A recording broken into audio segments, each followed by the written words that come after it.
Ben. So, shall we begin? No. Good night, everybody. Some people deserve to have their faith rewarded. You fucking sunk my film, you bitches. Sorry, Alec, I did it again, didn't I? I said, Yeah. I don't think anybody's going to hate this. And then all of a sudden... I got shot twice. I told you, Rob. We hate it. Whatever For you some say, reason, the opposite happens. I felt like you was going to say that this time. I was like, I wonder if Rob thought everyone's going to love it. Well, It's so Rob, bad, man. Literally every time I make a prediction, it just the exact opposite happens every single time. Well, Rob was going to go and actually like pick this, and then I went, and then he realised that it was on my list, and he was like, "Oh, that's all right." And I said, "Oh, well, I'll make it my first pick of the year, like as a thank you for just like just letting me have it." And now this has fucking happened. So you should have. Well, that's the worst thing is because like I saw it on Alex's list, and I was like, "Oh, sweet," and then. We both spent all this time kind of looking forward to him picking it, and then even us two went, "Oh, it's not quite as good this time." So what else has Rob got that it was an Alec pick originally? I No don't know. spoilers for the Nothing, I don't future of the film club. We must preserve the future of the film club. What's going on, Pat? You look like you're on a roller coaster. That film was a bit of a roller coaster, wasn't it? No spoilers for the future of film club. Preserve the future. My laptop's on my lap, ironically. That is ironic. Yeah, also not the best place, but yeah. No, it's okay. It's the best place if you want to eventually become sterile. So I'm not sticking in anything at the minute, am I? I don't know, Pat. I mean, there's always the future, but You got to live for the now, innit? What we'll do is Rob will go, you won't stick it in anything for the rest of your life, and then you'll get a girlfriend the next day. You're like the opposite of an oracle.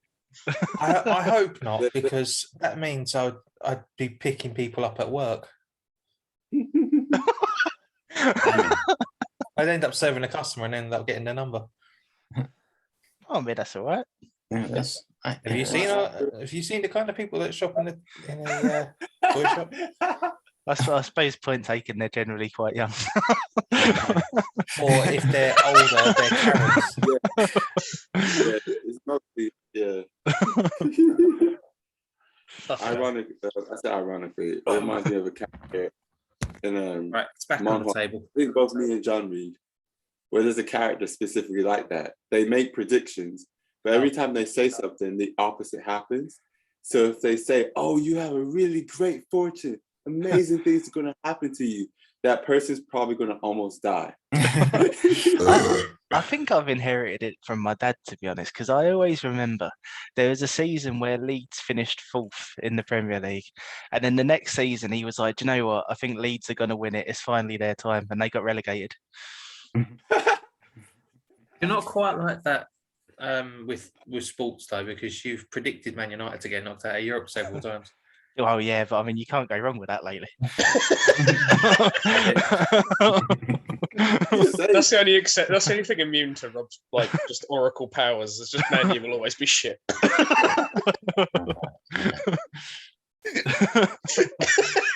Sorry, I don't know anything about football.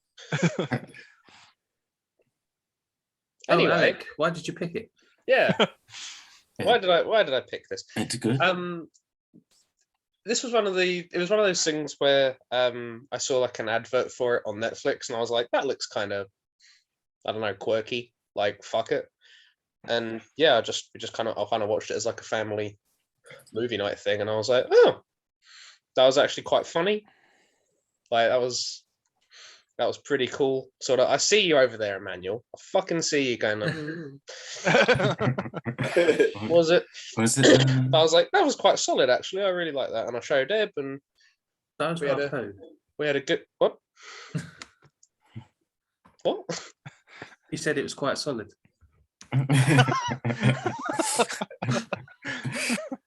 always a pleasure to hear from you, Pat. You're welcome. But yeah, I showed it to Ib, and yeah, we were just like, yeah, that's a pretty good one. And now this has happened where it was on my list, and Rob was like, oh, I was going to pick that. And then I was like, I'll make it my first pick of the year. And no one found it funny. I still found it funny. I still enjoyed it, just not as Oh, much. funny bits. Yeah. Only me, like technically, That's the 2 majority 6. of people gave it high scores. Yeah. And to be fair, it's not helped out by me also giving it below a 9, because I found a lot of problems with the story. Just kind of how nothing sort of like disastrous, but it's just kind of like how stuff connects is quite questionable for quite a lot of it. So yeah, I usually try and watch these before I like put them out for film club, but because Humphrey forgot that he was going to be busy this weekend, I thought I'll step in. Did you say where is Dan? Pardon. Yeah, Ken. I was like, oh yeah, he's not here. He's chasing his I tail. know Joe's here, but who else is here? I'm in Yeah. Kent. That's where. He Yeah, might well so- be in Kent, to be fair. He's actually right here. Now I've got the image of Humphrey chasing his own tail. It's really funny. He doesn't even have a tail. That you know of. I have a town. You're right. Maybe I don't want to get into that. But yeah, so because he forgot he had the weekend away, I was like, I'll step in.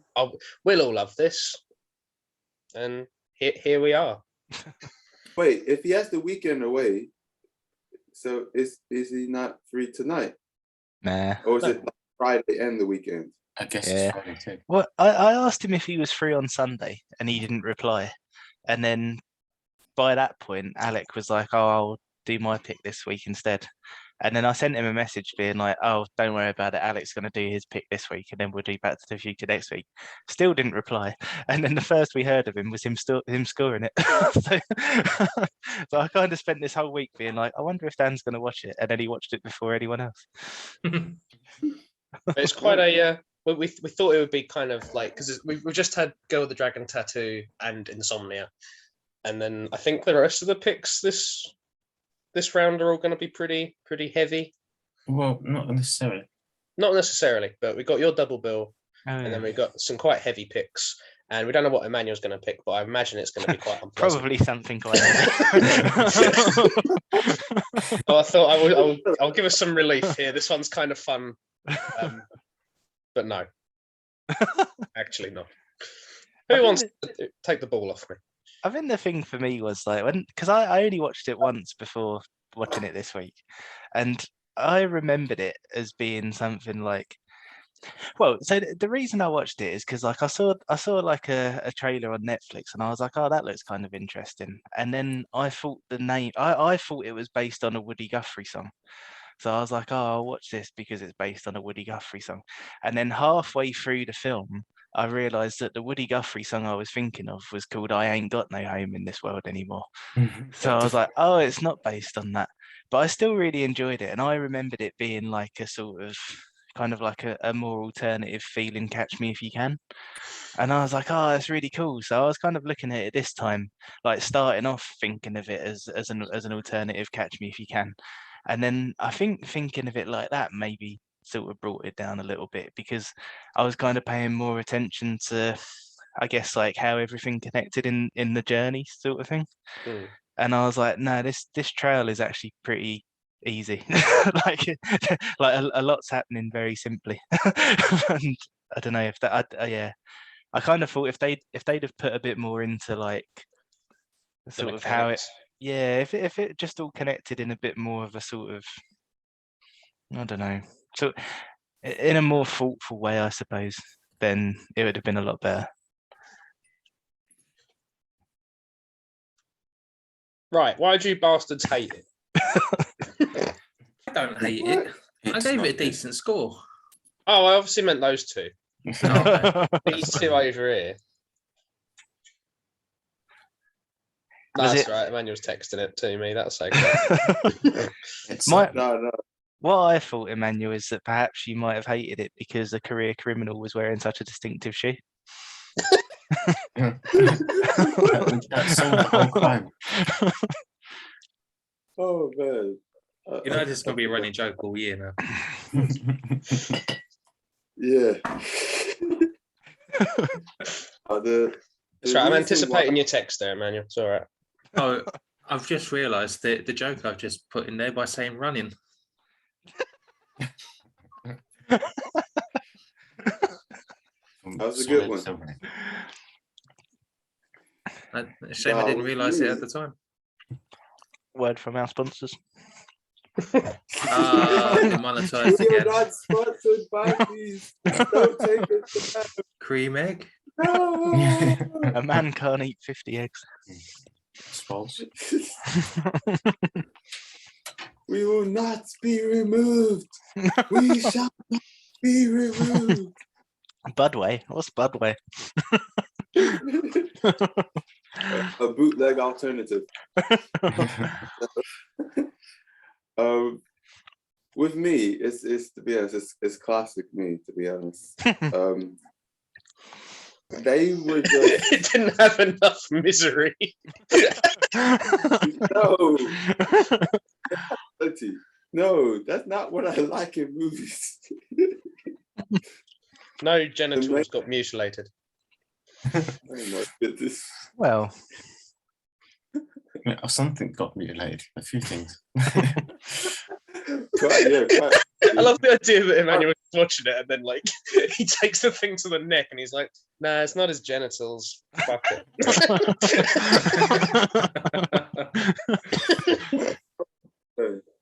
See, I expected it to be funnier than it was because of the woman in the lead role was in 2.5 Men, and she was really funny. oh, in it's funnier than 2.5 Men. that. Nah, 2.5 Men's funnier. No. Oh, that's where I recognize her from. Hey, That's where I recognize her from. I Yeah. didn't realize. like, and she was really funny in that. But this film, Yes. probably for the first 45, 50 minutes, I was like, what the fuck am I watching? Like I was like, this film is really strange. But then sort of when everything picked up, I sort of liked how they dealt with it all. Like the scene in the house towards the end was fantastic. And there were bits that were really funny in that instance as well. But I don't know, the beginning bit sort of felt a bit you know. Oh, I love the beginning. When both times actually, I just spent the first half an hour just like, this is really nice. I just really like getting to know the characters and stuff. I really enjoyed the first half an hour. Yeah, just that stuff when she's going through the supermarket and then someone comes, like, just cuts in front of her in line and it's just like she's just dealing with it. And then, like, some guy just drops, like, a crisp packet and she's like, what the fuck? And then the guy with the fucking car and he's, like, reversing out of the parking space and she keeps walking as he keeps walking. It's just fucking... Those bits did remind me of Falling Down, actually, just like how someone would just get irked by the mundane, everyday life of stuff. You know what? They just like... This has a lot of similarities to Falling Down. Fuck you! So Alex's score That's- goes down, mine goes up. Yeah, you're right, actually. Eternal Caesar. Yeah, to be fair, I don't think it's a million miles away. I think Except it's good. the beginning was one of the parts that I wasn't necessarily annoyed with. So my thing with the film, it's not really the film. The main character, I guess, is the film anyway. She just annoyed me too much. I was just almost every decision she made. Actually, I think it's pretty much every single decision she made. I was just like, why are you doing this? Why did you do? like she's the type of person who, I guess, it makes well for a comedy film because she's not the typical person that's suited for being someone that happened to. Like, Yeah, she's realistically, not a she John would Wick do that. character. She's not. There's that other movie we saw in the cinema, I think Pat and Ben, which is a break into the house, but obviously the guy, he's a cleaner or something. He deals with people. Oh, Nobody. Yeah. Yeah, Oh, nobody. She's not someone who is. I mean, Elijah Woods.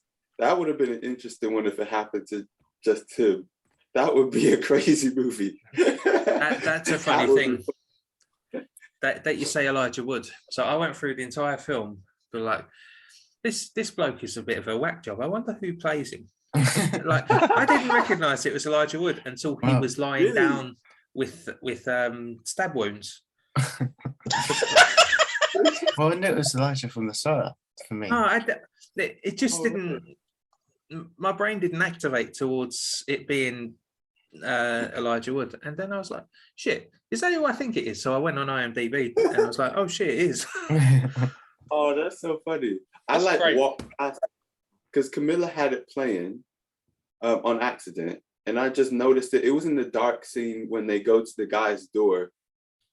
I said the guy's door to get the laptop back. I just saw it. Just looked. I'm like, Elijah Wood, and then, but then Camilla was just like, "Oh, really? I thought it was Tobey Maguire or someone who looked like him." Which is testament to how good an actor Elijah Wood is. But I do like the idea that Pat would pass him in the street unless he was being stabbed. And then he'd go, "Hang on a minute, Elijah Wood's being stabbed." I thought it was you.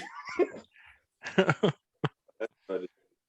But yeah, I thought I found it interesting how the beginning of the film, I thought it was going to be a very different film, a very kind of just slice of life, kind of boring, but some good stuff happens in it, and she feels better at the end because she's learned some important lesson in life. But obviously it goes off the rails. There was a moment when everyone was dying. I was thinking, this is pretty Tarantino here, but a bit different because there's too many accidents happening. People aren't dying on purpose. Yeah, I did think it felt a bit sort of Tarantino-y, just in like, I suppose in like cinematography more than anything else. It had like a Tarantino air to it, I suppose. But what you were saying about John Wick there, I think that's part of why I like this so much, just because it's like such a misfit kind of thing. Because you got like two complete weirdos who are trying to like do their best, probably because they've seen films like John Wick and they think this is a reasonable way to behave. And I just think that's a really cool premise. Yeah, that's fair. But By stealing garden art. I love that bit, man. How can you not love them driving away with the garden art? That's what I can imagine Taking you your doing if fucking someone lawn pisses you mower, you're an arsehole. off. Just imagine you get really angry, stomping down the garden, stealing the garden art, and throwing it in your can. I mean, that's sort of what we did with the bench. Yes, yeah. The bench. We had there was like a bench outside of we had it outside Rob's house at uni, like we just used to smoke on, but then like it kept going missing, so we kept going to other people's like dorms, finding it, and then just like carrying it back to Rob's. There was one day we were carrying it and security stopped us. And they were like, "What are you doing with that bench?" And we obviously didn't know what to say, so we were both just like, "Just moving a bench." And they were like, "Okay." That was a great bench. It was a great bench. that's funny. Didn't you try to break into Nick's room with that bench as well? Oh no, that was the bin. That was the dumpster.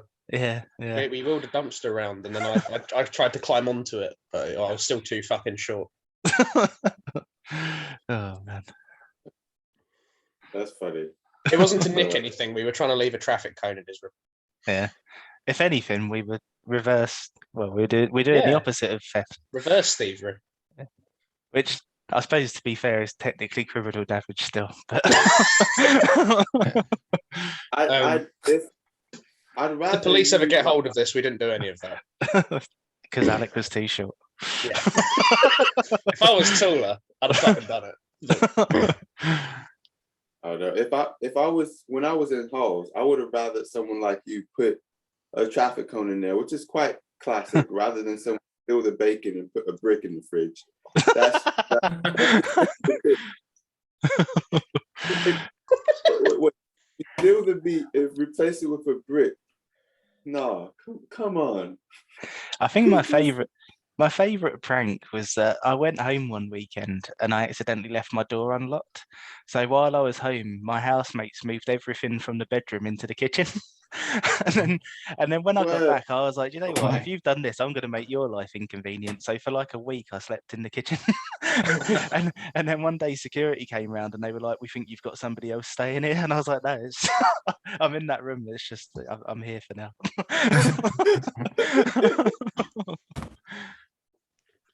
Oh man. Oh. That was the last time they pranked you. So you There's can some see why the stories. garden art scene was Resonated. Oh yeah, that's what I was thinking of. Like I knew the moment she wasn't gonna leave well enough alone. She got her two main things back. She didn't even she got her two main things back. Yet she still wanted to teach this kid a lesson. And I'm just like, yeah, nothing good's gonna happen. Oh, he Just got like, he got taught a lesson. the guy, he's probably dead. I mean, what makes you think that? He got hit in the throat with a little plaster cast of his own foot and then hit by a bus. Yeah, I think Like I said, most He likely kicked himself dead. in the throat. Mhm. But we didn't see him die, just like Elijah Wood is still he alive. got hit by a bus. And we don't know what happened to the guy who got bit by a snake. He'd probably also died. Unless we do know, and I just wasn't paying attention. But Well, he sort of like Yeah. crawls his way out, but you don't see him after that. I think they are Yeah. all dead. I don't think we'll ever know. yeah, No, it doesn't really matter, I guess. But Emmanuel's glad. like, but like the police officer, whatever. Police officer It's always the police that it falls down. Are his shoes all right? Camilla did say that she felt like quite a lot of parts of this felt like it was written by someone who also writes for Brooklyn Nine-Nine. Oh The no. way the stuff was going and stuff was happening, it was just so random at parts. It's like, wait, what? I was like, Well- I think I can see that. My I don't scores are see plummeting. I don't see that because Brooklyn Nine-Nine was funny. Oh, Was it? Damn it, Pat. This is so Oh. much funnier than Brooklyn Oh. Nine-Nine. Oh no, Brooklyn Nine-Nine is just a particular type of humor. I don't personally like most of it, but I get why irreverent. people find it funny. There's parts of it I kind of find funny, but the majority of it I just don't care about. But I think it's done well. But anyway, that's another conversation. What is she That's my goes next to the pick. house? Huh? My next pick is all 8 seasons of Brooklyn Nine-Nine. Man, that really would be breaking the rules. Yeah, that would make everyone leave. See what happens when you pick a mini series, Emmanuel.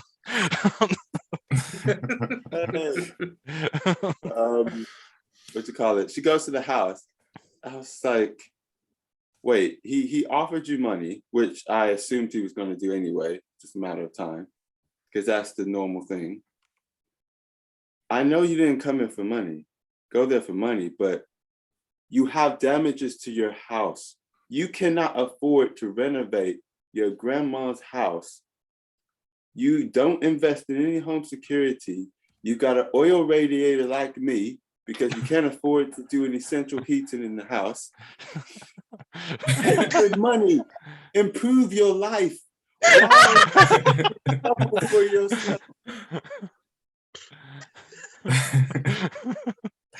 At that point, I was done. I was like, no, it's like See, it's impersonating unrealistic. police terribly. I'm just like, I just don't care anymore. I'm just watching to see what happens. Man, if I'm ever lucky enough to make a film, you're hired as the set designer, Emmanuel. The set design was really good. That was one thing, like, about production. Like, it felt very real. Like, to the whole fact of her grandma's house, like I said, the oil radiator behind Elijah Wood when it was eating, everything felt like it matched her character and her life before. It all told a story through the actual set design. I thought, that's good, that's thoughtful. These characters aren't, but that's good. No, they are thoughtful. I just don't like them. See, Pat, you were sunk by a pair of shoes. I was sunk by an oil radiator. We This need to fucking mise en scene. We need to start like if we ever get anywhere with like YouTube and stuff, we need to start like a physical Hall of Fame where we just have like the shoes from Insomnia, the oil radiator. It's like just his rogues gallery, just Emmanuel's rogues gallery of mise en scene. He's like, this is what fucking sunk you guys. Very Good films sunk by Lee's light flaws.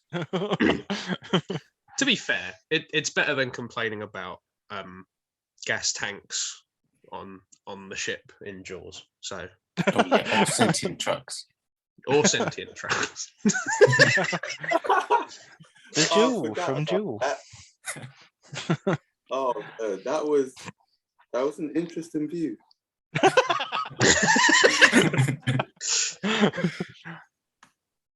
Yeah. Carry on. But yeah, I was. It was stuff like that. I was getting like very hung up on, where I was getting disappointed because there's like quite a few instances where kind of like the story ends unless something else very fortuitously happens, and it's sort of like she has to get to the antique dealers. So how does she know? How do we get her to the antique dealers? The laptop location thing activates again, and it's like, okay, so the copper went.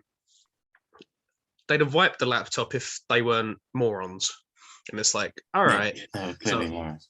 I guess that. So I guess like the antique dealer, he's really interested in this like keyboard. So I'm like, right, he probably doesn't know to wipe a laptop necessarily. He's fucking old. He looks like a mummy, so he's probably not going to be that bothered about wiping a laptop. So it's like, okay, I can kind of believe that. But then it's sort of like it's wound up in this other house with these guys who have like paid money, like have paid good money for it. And I'm like, once you've kind of seen that there's a bunch of files on there that are like clearly owned by someone else, surely they would wipe it, because she doesn't like go and track it down immediately. Like this is still on there for like quite a while, and that's just like from the point where she's turned the location thing back on. So like they've had it for like a couple of days at least. And then, but it's like, okay, so how did they get onto the laptop in the first place? Is it not like password protected? So I'm like, I guess Ruth lives by herself. She probably didn't. Like she may have not password protected it. That's a bit of a fucking like reach, because even I've got like I think everyone's got like their laptop password. You say that, but I know a lot of people who, mainly the slightly older generation, understandably, who don't bother putting any passwords. It's just press enter, get into it. So that part was a bit more believable. But I mean, considering the fact that she didn't invest in any even cheap home security, you can literally have door just entry point alarms for like $10 around the house. She had nothing. Yeah. So like I can if you tell me she didn't have a password on her laptop, I'm like, okay, like fine, I guess. But then these new guys would have definitely seen different files. Or they'd have seen like files already existing and gone, oh, might as well just restore it to factory settings. It won't take like, I don't know. It might take like I don't know, an afternoon. Camilla said the same thing. I was just like, yeah, I don't know what this is. And it's like, but we need to find the laptop to get to the next bit of the story. But we now have like about 3 separate. It has to get through the antique dealers without getting wiped. Ruth doesn't need to have a password on it. And then these new guys don't wipe it for that to happen. And it's like, you can have like you can have 2 of these, but not all 3. Like that. Yeah, realistically, it'd have been wipes like at least in the second half of that sequence. Yeah. And then because that's what dispels the conflict is like she gets her phone out and she goes like, and she just points it like it's a Harry Potter wand, and then it starts making this noise. It magically works, like links up straight away when it's like, no, that there will be a lot of errors and a lot of like failed attempts to try and sync it with it. Yeah. And then all 3 people hear the noise coming from the laptop and go, oh, and instantly know what it is. And it's like, yeah, and they're kind of like, if they wanted to steal the laptop, they steal it for a reason, as in they want a new piece of tech. They won't just like leave everything on it. They'd want it for their own, and they'd just wipe it straight away so they can use it like their own piece of kit. Yeah. So it's a bit odd. Yeah, there's like 3 layers of convenience here. And it's like, that's a contrivance now. Like, I think the thing for me is like all of that stuff happening in like in a sort of like absurdist comedy is fine, and I think like that there are aspects of it where you kind of go like that's the tone that they're going for, but I don't think they lean far enough into that tone for you to go, oh yeah, that's fine. Yeah, like if this was something in Blues Brothers where like you like lent into that and it's like, wasn't password protected? No. You didn't feel like wiping? No. Like, yeah.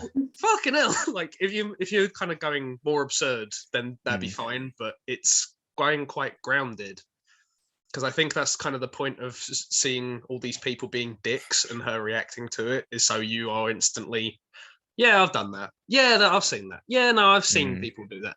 And it's like, it's meant to be grounded and like a little bit quirky. So like that just doesn't fly. Yeah. That was an issue with me. Three whole people. Sorry to interrupt. Oh, sorry. No, man, you say your thing. I was just agreeing with Alex. 3 whole people didn't wipe the laptop.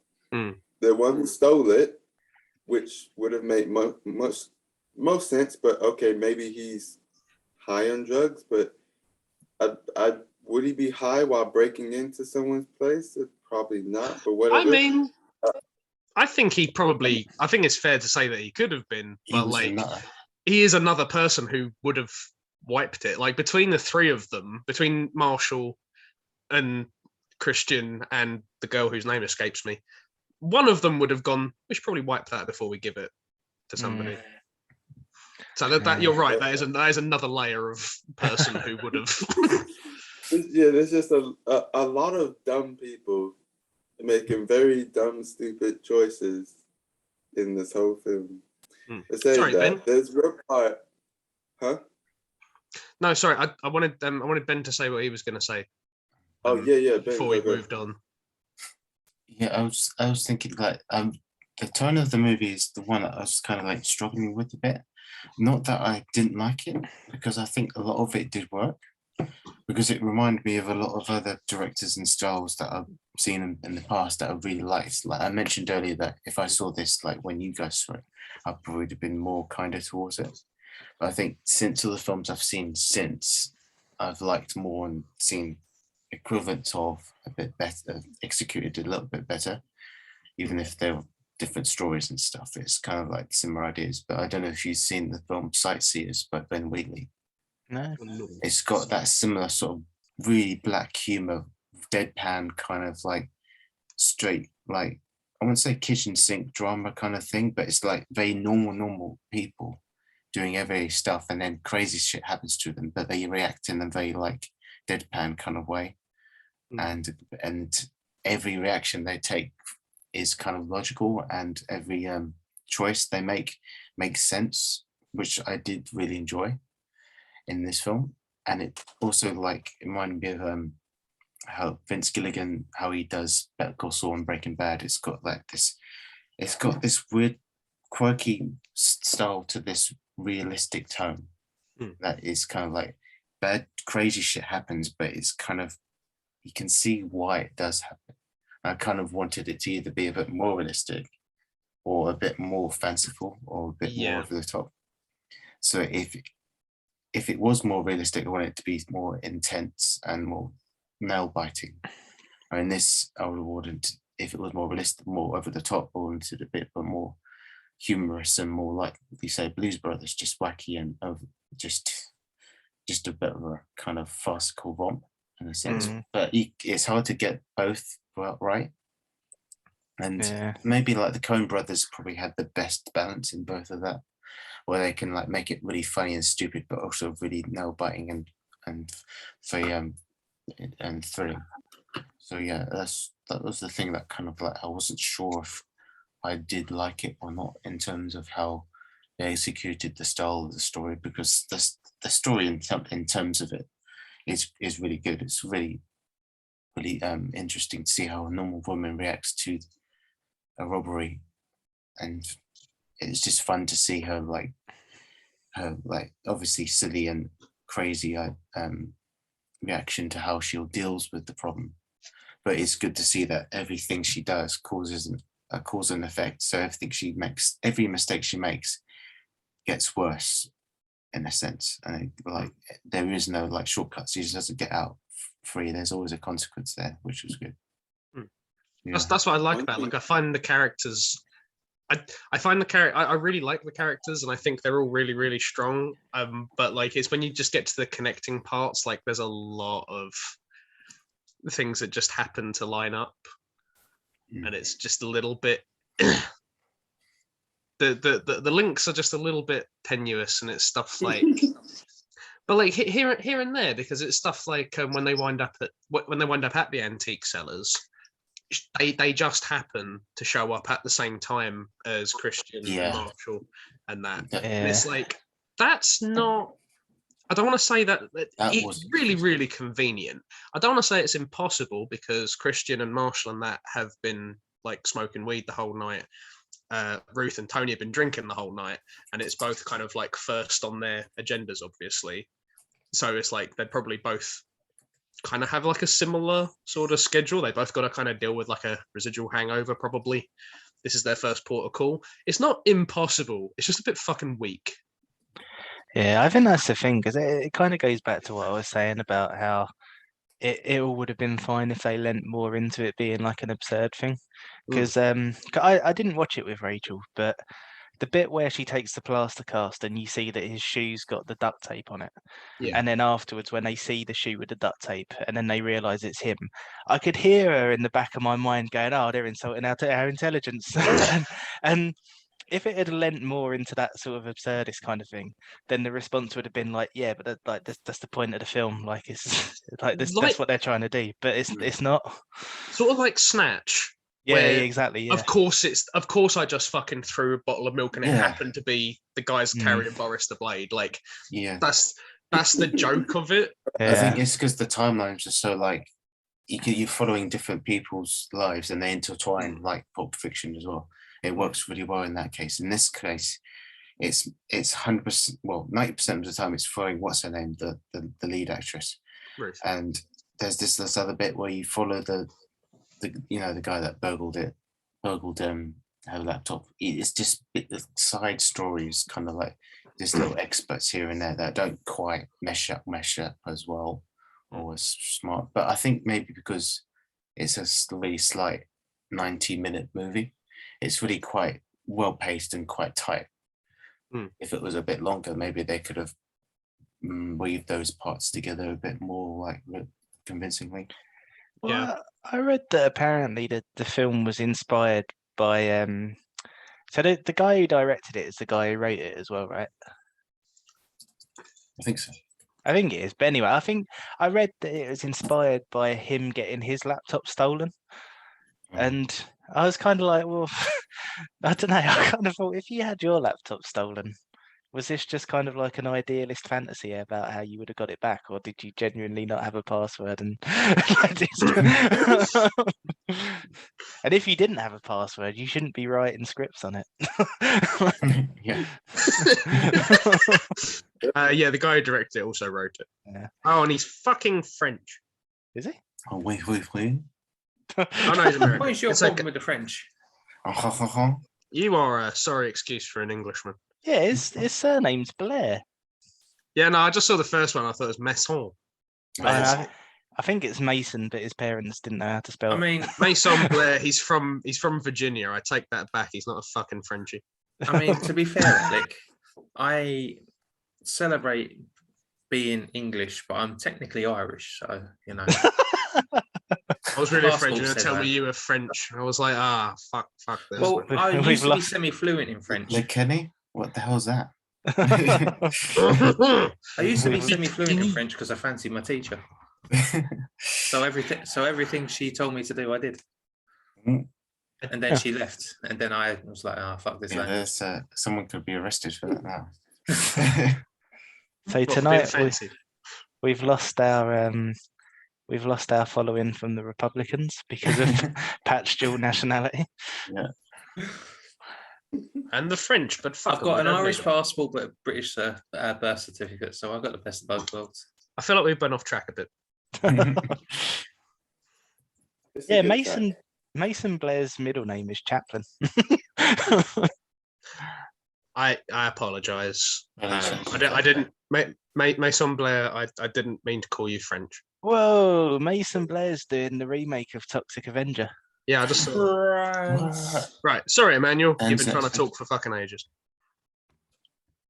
Man. That's all right. There were two things. One was just a response to what you had said, Ben. I wouldn't call her normal. Well, If kind of she like was- everyone kind of. Yeah, if she was in the range of normal / average, a lot of the movie wouldn't have happened. It's gonna be that. Yeah, sure, I suppose. Well, to be fair, they do steal her medication, so she clearly has some kind of imbalance, like somewhere. Also, she wears double denim, so It was depression medication. okay, yeah. So she has depression. But the only one when that makes sense is when she starts doing some truly reckless stuff. And I was just like, oh, wait, she doesn't care whether she lives or dies, whatever. Like that makes sense. She doesn't care. Cool. There were parts, I say parts. There was one particular part where I realized I'm not sure about this writer. It might be It from was- Francais. It was a very little part, but when you guys are talking about it, it's making me think about other parts. But Camilla was pointing out because there were, I have to admit, this gives context to it, but because I wasn't enjoying it, I keep spacing out at parts that annoyed me, then missing a line or two of what's said, and then I have to ask her, what did they just say? Because I'm just like, and then I rewind it a few times. But anyway, there's a part where the older guy in the trio, when they're in the woods, says, "Have you ever eaten cat meat?" or something to that Oh yeah. that effect. Now, the fact that he's eating cat meat fits his character. It's not surprising. The fact that that's how he responded to her question or her statement was just like, and then Camilla was just like, it feels like someone just picked the first random thing that came into their head, but it was rather be like, oh, what would be something random? Cat meat. Yeah, let's put it in. I mean, that's the link.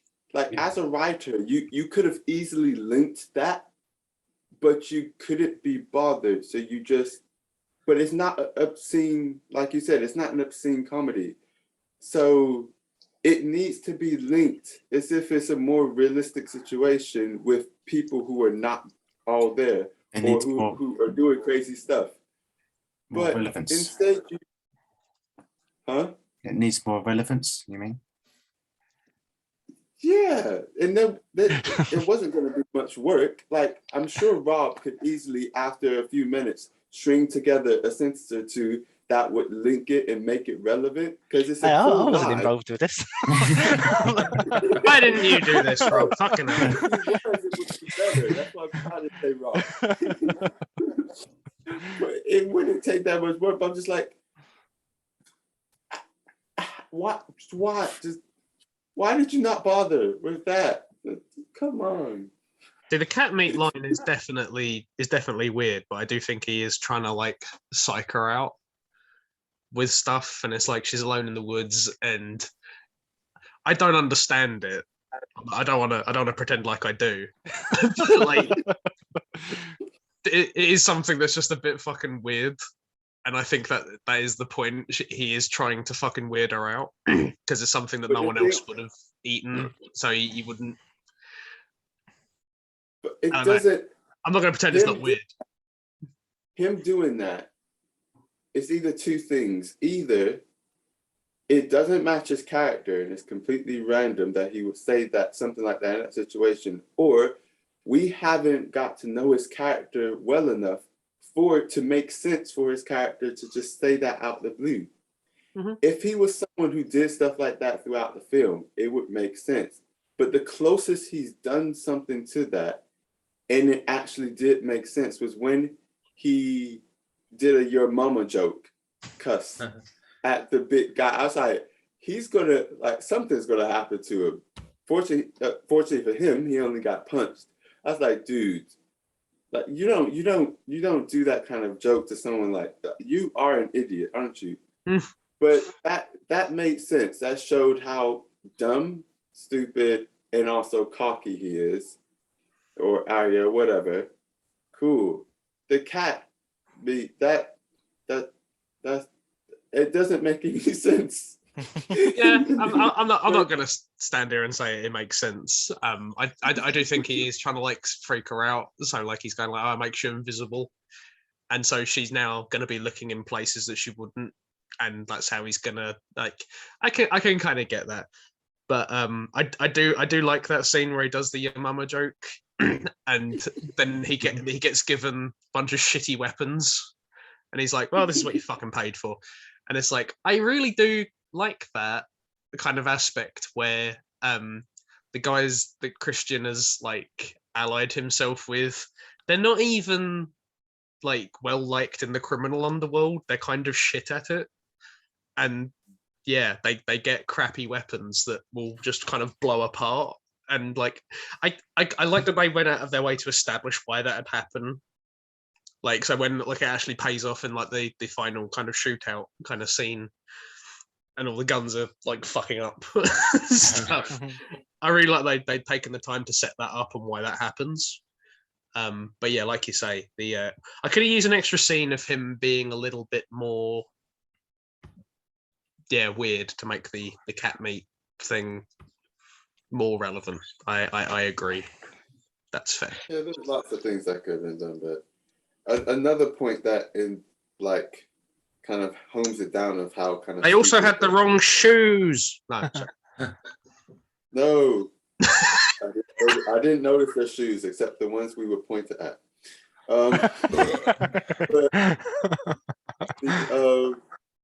But, what was I gonna say? Oh, So crap. I think I just forgot. I do have another point if you want some time. Yeah, go. Because there are like little things where I was gonna take a point off, but like Oh yeah, sorry. Oh. This is not a yeah, complaint. detracting points, that reminds me. I was detracting something, but it wasn't points. It was just thinking how dumb these people are. The gun he's been given obviously hasn't been maintained in a very long time. But it's all he's got. Instead of No. The guy who sold him the gun didn't give a crap. He had proper stuff. He just obviously did not like the guy at all. So he's just like, take your crap. You want the bottom of the barrel? Take it. It's probably been laying around. They probably found it in some swamp or something that's been there for like years. Instead of actually trying to do any kind of maintenance or restoration on it, because they're idiots, they used the gun pretty much near the state they bought it, which shouldn't have been used. And lo and behold, it backfires and her hand gets blown off. It was only a matter of time. They are pothead criminals, and that's all they can get their hands on. They don't have like any money, so that's kind of all they got. No, you don't get my point.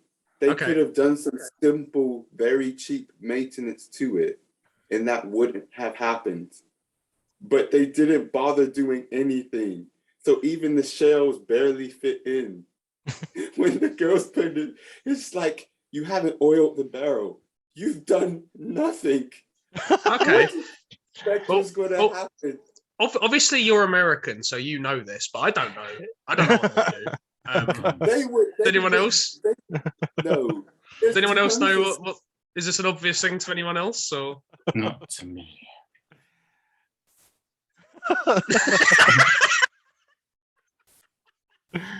But I'm telling you, it's obvious thing for Americans. Even if you don't have a gun. I guess they are also American, so my point doesn't fucking stand. But, they could have done the dollar store, got some like another trip to the oil, vegetable oil. Got some. Go and get oil out of her radiator and put it in your gun. Leaves. They could have done something. They did nothing. That's how dumb they are. We're just going to have to add this gun to the rogues gallery with a little card explaining that it's just for the maintenance issues. See, that's the thing. Like, I don't necessarily mind that stuff though, because this isn't a subjective. I mean, like, outside of it being a subjective thing, I don't mind this because like the characters that you're talking about are established as being kind of stupid. So like, I think you do have to account for characters being stupid. Oh yeah, I'm not taking it away. I'm just saying that cemented it for me how dumb these people were. So when it backfired, I wasn't surprised because I was just like, they're set up as the kind of stereotypical dumb wilderness redneck people who live off of stealing from others. Yeah. So like, it's not necessarily something. Obviously, you have a point with like it's an easy, apparently obvious thing to do for an American person, but like it's whether or not you believe this person would think to do it, and it's like not necessarily. I feel like they're used to stealing shit and throwing it away when it doesn't work, or using it because they have to, rather than doing any maintenance on anything. Like so, it didn't break anything for me.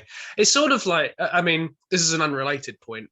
But there are things that are a bit silly that I would detract more points if they worked, because when she's going to pretend to be a policewoman, so she goes to the store, and they just happen to be doing like a police badge promotion thing in like the cereal boxes.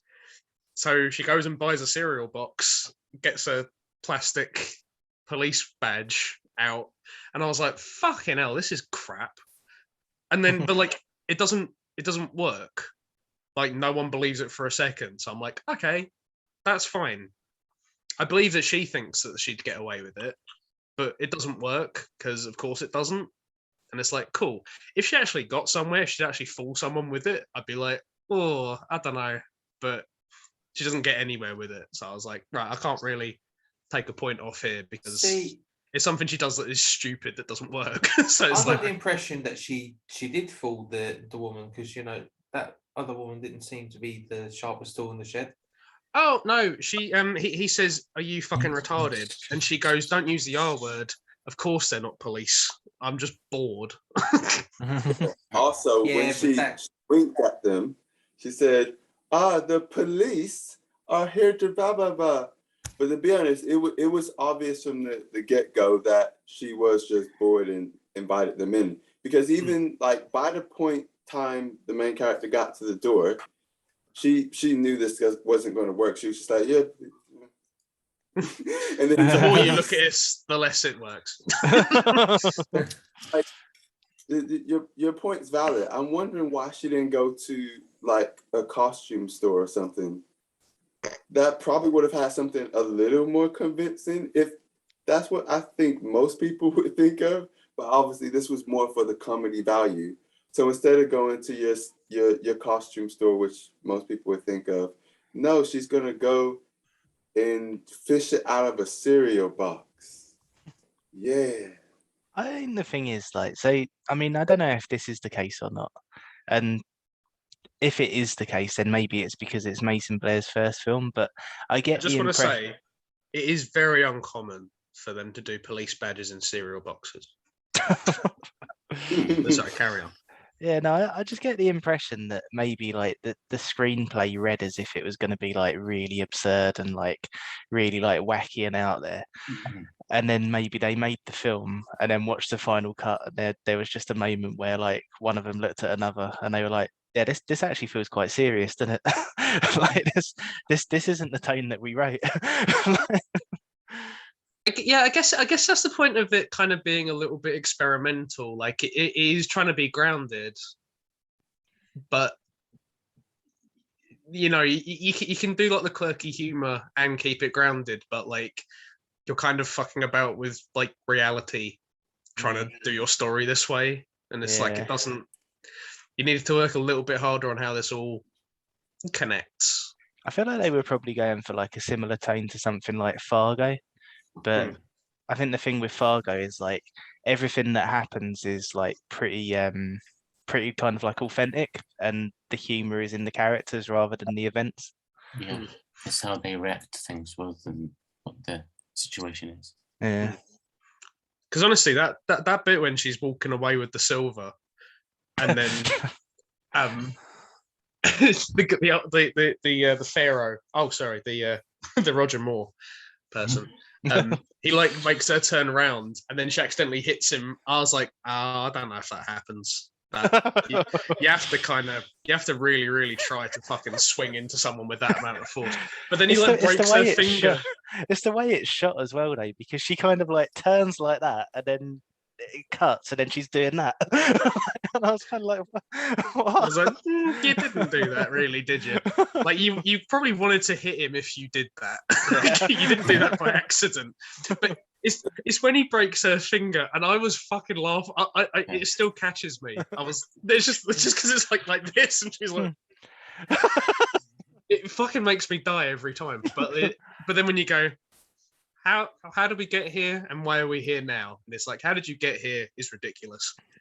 And why are you here now? It's so Elijah Wood can spot the license plate of the bad guys. Yeah.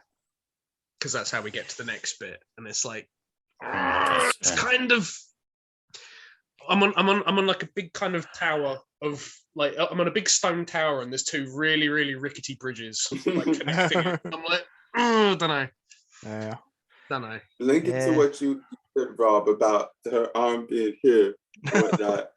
That it was smaller, but there was a similar part when Elijah Wood had the Morning Star, and the sound effects matched up, but his physical movements didn't quite kind of match him going boom into person's face. It all just didn't quite match up. And I was just like, wait, I rewinded it, and I was just like, did that just happen the way? Oh, it's just physically it didn't really. Okay, cool, whatever. I know what happened there though, because he has the Morning Star. The guy takes it off him and then smacks himself in the face with it. That's not actually Elijah Wood. I think that's the point. Elijah Wood thinks he's a big martial arts guy, and then the guy takes it off him and just hits himself in the face with it, and he's like, "Oh yeah." That wouldn't actually make sense, because the way they kind of shot it, and the way the angles, he wouldn't have hit himself that hard. Yeah. Elijah would have had to push it while he was pulling it to hit himself. But the way that's they kind of cut it and did it, it was just jank. that's the thing. The accidental violence is not done very well at all. Just pulling it away from him and then it has like that's the thing. Like I hit myself in the face like semi regularly, and I'm also carrying things very regularly. And if you were to kind of tap me on the shoulder and I turned around suddenly, I probably wouldn't hit you. Like I probably wouldn't hit you with enough force to break the skin. Yeah. And it's like we've kind of just got to. And that's the thing, because like with the one where she hits him in the face with the silverware, like because of the angle that she turns at, and then the angle that she's at when the camera cuts and she hits him in the face, it's like she would have had to have done like a full revolution and then come back round with it higher up. Yeah. And it's like you could do it, but like you were meaning to do it. You couldn't do it by accident. You would have had to have gone, I'm gonna hit this motherfucker in the face. So yeah.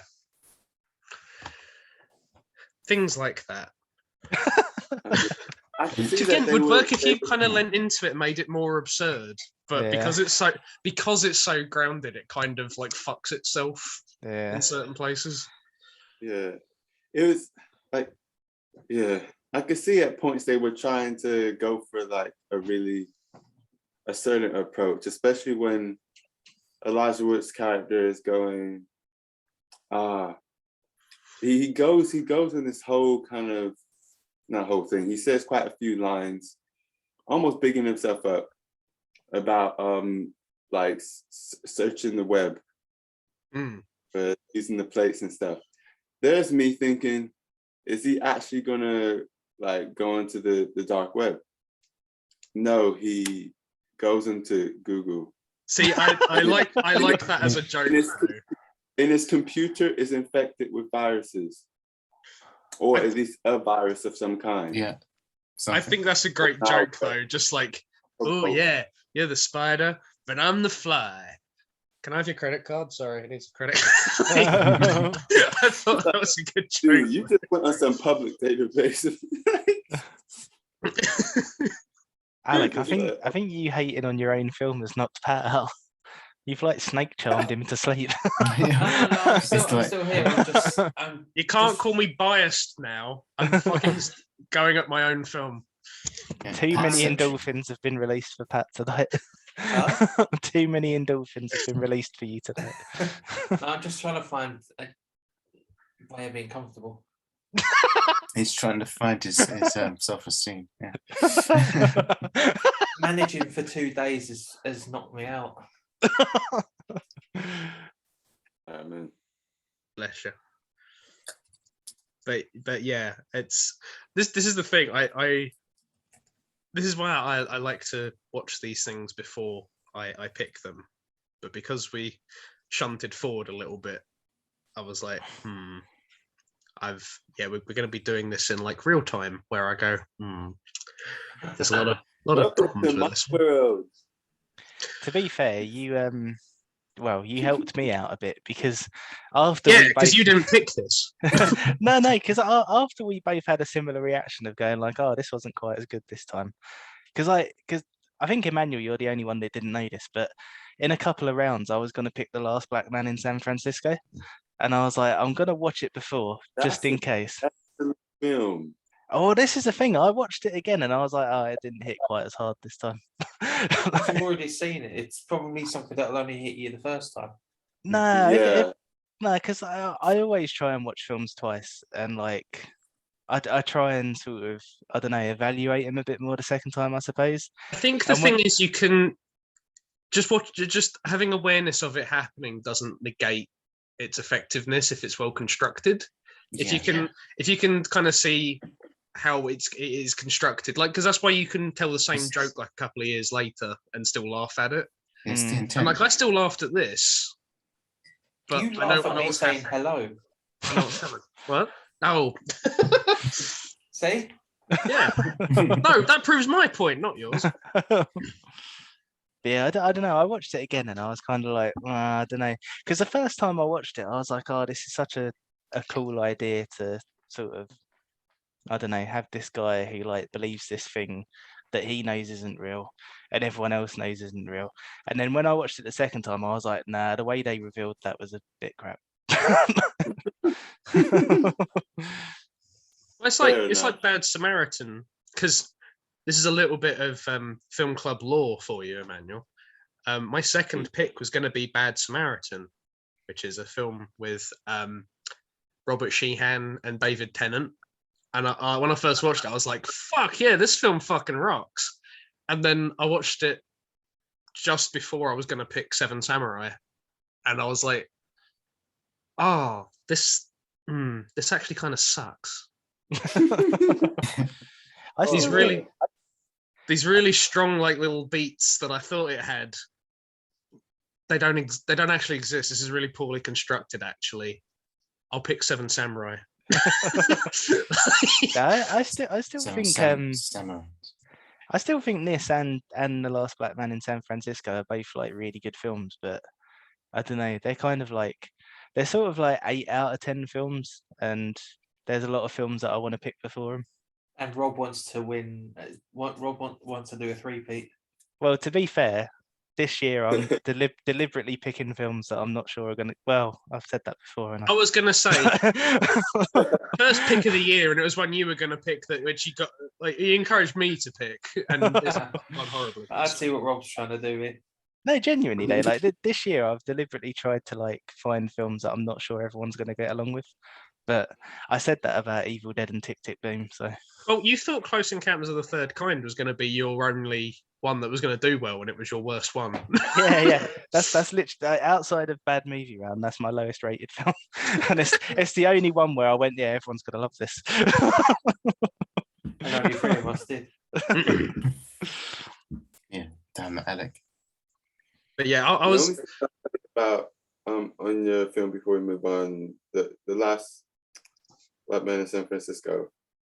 It's not a film for the masses, of course, and it's no. Even though I thought it was cool, and I thought there were lots of bits that were done well, it was very,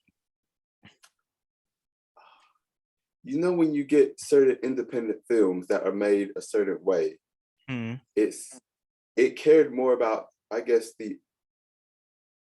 I can't think how you explain it, the art of like indie cinema. It felt more like an indie film than anything else, but it's like it did things at the expense of the audience. Yeah, I kind of get what you mean, actually. Like the whole film is kind of, you know, the main guy's best friend, the playwright. Like the whole film is kind of like his attitude, and I don't think that's a bad thing, to be honest. I still think it's a good film. It's just that, yeah, there's other films that I want to pick before now, but I think on a technical level, it's beautiful still. Like just kind of like going around San Francisco with them two is really cool, and yeah, it's still. I probably will pick it soon. Still, just not as soon.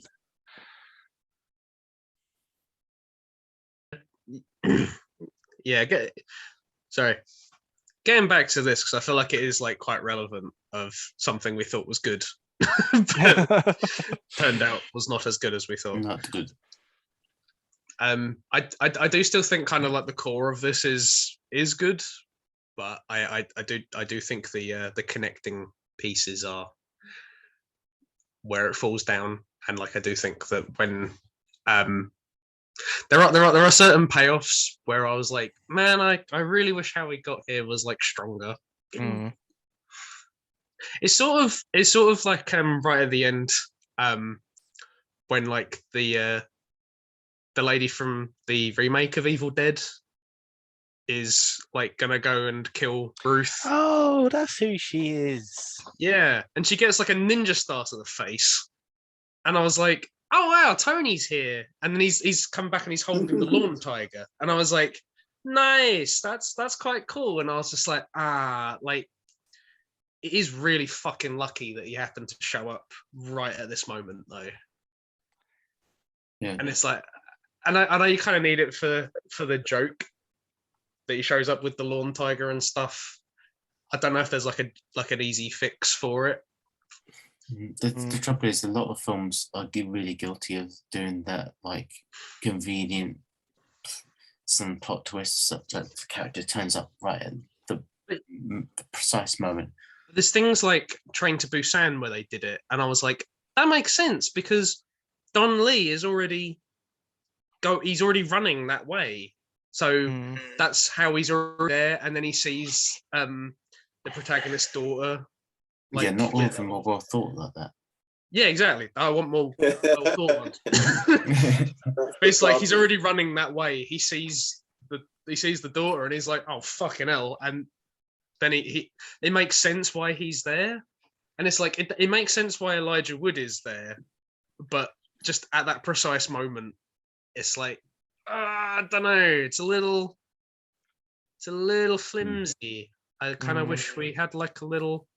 Pat is just comatose right now. I'm listening. I'm listening. This is like when we did Greatest Showman, and we just. Yeah, but I haven't turned off my my camera. I'm still here. I'm just thinking of that bit in It Chapter 2 when they're all just yelling at him, and then Pennywise turns into a little gremlin man. Like what happened with John when we did Greatest Showman. he just got smaller and smaller and smaller. To the point he's no longer here. Yeah. Yeah. But yeah, there's just certain payoffs where I'm kind of like, I kind of wish this was constructed a little better. Like this is like quite disappointing. Maybe it's not like a big one, but it's just one of those things with the film. There's a lot of kind of this happens. What's the explanation? You don't need an explanation. It just happens, or there is a given, but it doesn't quite line up, or it's just okay. But to be again, fair, like, that one's probably like the most like sturdy one there. Like he is quite a moral person. So like I guess that would be his like first port of call. Like I need to go and return this lawn tiger. But it's also like, why did you show up with ninja stars? But I guess it's no. The I didn't even realize he brought the lawn tiger. I forgot he brought the lawn tiger back. But yeah, like you said, that makes sense for him. His main priority was finding the lady, and he's thinking, where else could she be? I don't know if he probably drove a few other places on the way and then found her there because he's thinking she must be there. But he always carries ninja stars to a fight. I mean, we know that about him from the first confrontation. He brought a freaking Morning Star and ninja stars just to throw a ninja star in the wall. Yeah. But he did retrieve it. With great That's how difficulty. hard I do it. So I'm just like, this guy has issues. Anyway. Yeah, that's really a bad example because that's probably the most like I said, that's probably the most explained one. It's more kind of like the antique dealer stuff is. Yeah. But Again, actually, sorry. No, go. I was going to say I really do like that little. There's a bit where she's talking to the copper and he's talking about his divorce and that, and he does like the speech of like the world is bigger than your fucking silverware, and then he goes, there was someone who was beaten up in his driveway and now he's got skull fragments in his brain, and I kind of appreciate that was like a scene we saw earlier, and it is the same guy. The guy who stole Ruth's laptop is the guy who also beat the guy up in his driveway, and it's kind of, I don't know, it's kind of nice of. It's part of what makes me go like, okay, this film is quite well constructed because, like, if he was actually looking for the guy who stole the laptop, then he could have, I don't know, maybe stopped that from happening if he was, but like because it's such a cynical like world that these people are living in, you can't expect the police to go and search for every perpetrator ever. Oh, of So course. there's a reason why he can't, but it's kind of like, but if you did, then you might have been able to stop this from happening because you would have cottoned onto him quicker. But because you thought they were two separate incidents, because there's so much of this going on, you've kind of, and it's like, yeah, that's kind of a nice little commentary on sort of like kind of good cops and the system they're in. And it's like, that's kind of, that's part of it. That's something that makes me go like, oh man, this is actually like quite a thoughtful film. But then you get shit like the other stuff, and it's like, oh, disappointing. You couldn't have used some thought to put it like to just make this a bit stronger. Like a lot of it kind of relies on coincidence. Yeah. And it's like, that's okay now and then, but like it's not okay if you are mainly relying on that to make things happen. But sorry, I keep interrupting you.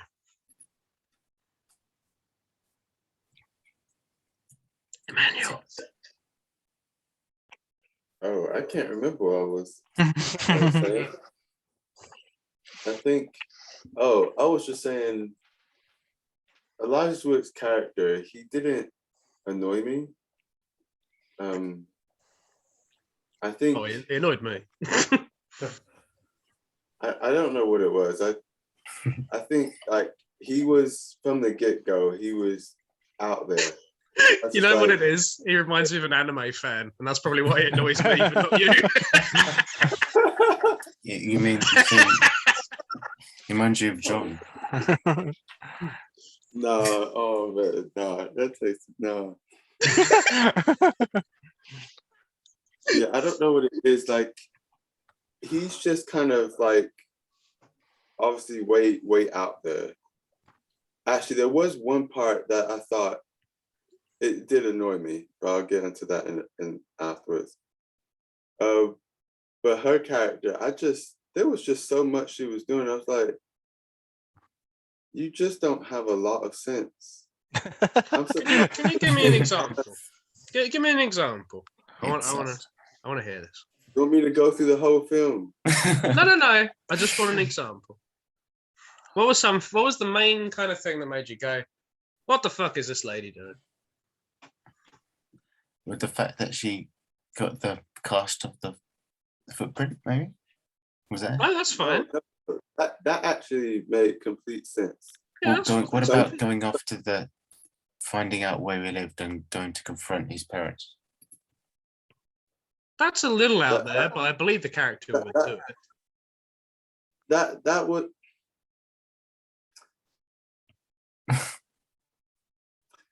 Oh my goodness. Sorry. So I'm just trying to put it to words. So I think it was a lot of little things. There wasn't like a big thing. Like one thing she did that kind of made sense, but I was just like, okay, this is a setup for craziness. So I'm not putting this against her. When she got Elijah Wood, I'm like, at least you got some backup. You had sense enough when you saw a watermelon blow up, not to just walk in there. That's good of you. I mean, it's still not what you're doing. Anyway, okay, that's not bad. Cool. The fact that she got her stuff back and then she wouldn't take the money. It's like, I want to tell him he shouldn't be a better. I'm just like, what world do you live in? This person obviously broke into your house, does not give a. You saw the father, you just cussed him to his face. I knew she didn't have much self-preservation at this point. She's cussing this guy who's got a guard next to him, who obviously looks like he doesn't care to beat some women. And you're cussing the guy and his parents into his face, like, okay, you obviously don't care about your life. And then you're just like, I want to tell him he shouldn't be. I was like, woman, go home.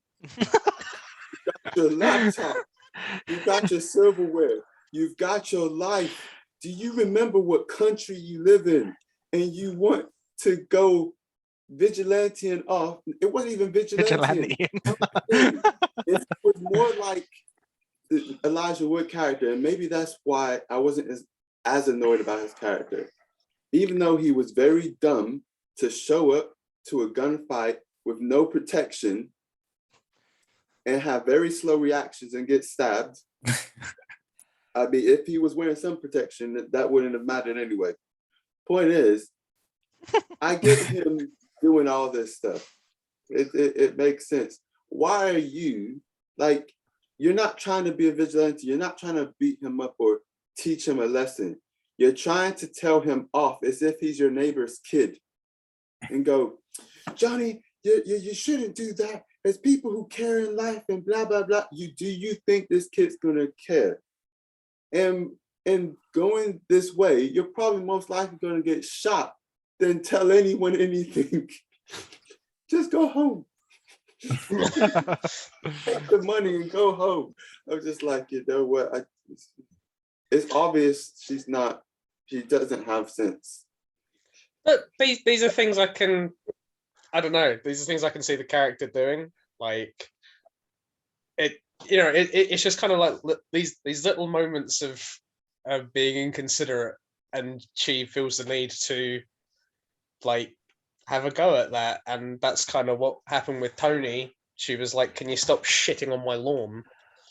And then like it went okay, and I feel like she kind of gets a little bit like kind of drunk on her own accomplishments, where she gets the laptop and she's like, "Fuck yeah!" And then she gets the silver and she's like, "I got away with that too." And now she's like, "I'm gonna tell this fucking kid off." And I can see it. You know, she's like, the more I yell about this, the more this helps things. Like I can kind of get why she would. I think that it matches the character they made. I don't think it's out of character at all. I just think she's really annoying. It makes a lot of dumb, foolish decisions again, until it ends up in a Tarantino mess. And somehow she doesn't get in trouble with anything and just... I do think that's something that should be addressed. Like for the amount of stuff that happens with her, nobody calls the police on her at any point. I was just like, especially at the end, I was just like, wait, regardless of what happened and who believes who, she walked into the house with a gun. Doesn't matter if it wasn't loaded. Well, the testimony of the surviving wife, the stepmom, would have been saying she came in the house with a gun with these people. Doesn't matter with her story. She didn't spend any time in a cell. Like, I mean, she doesn't turn her in because she risked her life to save her. So I'm like, okay, that's okay. But like, she did still impersonate a police person, and like the lawyer has like no reason to not do it. So it's like, yeah. But then she also assaulted an old man, which people saw. So like, yeah, she probably should get arrested at some point. Like, someone should call the police. Yeah. Like, I think at that point, I just didn't care anymore. So I was just like, wait, nothing happened? You know what, whatever. And at the end, when she was just chilling, I was saying to Camilla, it's like, how would you feel if one of your best friends you always talk to, chill with, just disappeared for a week? Didn't say anything. You was like, why are they quiet? And then they came back and told you all this crap that happened. It's just like, what? Also, she was her best friend does not know how to talk to anyone. She's saying a bunch of random stuff she's heard of before. Yeah, this should help. Didn't help. Let me just pick another random phrase. I'm here for you. I do think that is the point of her, though. I do think she is there to sort of say, like, laugh, live, love. And it's like, oh, cool. Dickhead. take your weird Al Yankovic looking kid away from me. I like Yeah, the that kid. kid was a I proper thought Doesn't she look Cabbage Patch Kid. weird? she was doing some good acting in that bed. Like when the lady was telling her about all this crap, I was just like, wait, why are you telling this to a kid? I know I get it, you're breaking down, but would you not go downstairs to break down to your friend? I thought she was babysitting and the friend was out. No, the friend's downstairs or in the room across the hall, and she's breaking down to this kid. She's just like, yeah, she probably just, not used to hearing about death and stuff, So I feel there was maybe a scene cut out because I don't remember. You can correct me, but did the main character tell the kids, or did we see the main character telling the kid about the patient who died? She was talking about. Yeah, I felt like she was talking about her while before reading the story. I know she told the mum about it. Yeah, fair enough. I thought I probably missed it there, and the fact that, because that was a part I didn't rewind back on. But the fact No, that the hold mum was on. She's talking about the robbery because it starts with her going, "It's just a fucking violation. Some bastard was in my fucking house," and then you cut back to this little girl who looks like Weird Al Yankovic going, "Oh, sorry, no, I'm meant to be reading you a story." No, I don't think she tells her about the. She doesn't tell Okay, her 'cause- about the patient who died. She starts talking about like just general nihilism, I guess. Okay, because I think I thought maybe something got cut out and one line got left in because the mom says she's not used to hearing about death. So I was just like, wait, did I miss something? I didn't hear her talk about it. She said a ton of stuff she shouldn't have said, but I didn't hear her talk about the patient. I guess it's just sort of, yeah, I guess it's just like a cutaway, I guess, but I think the editor just missed out that part.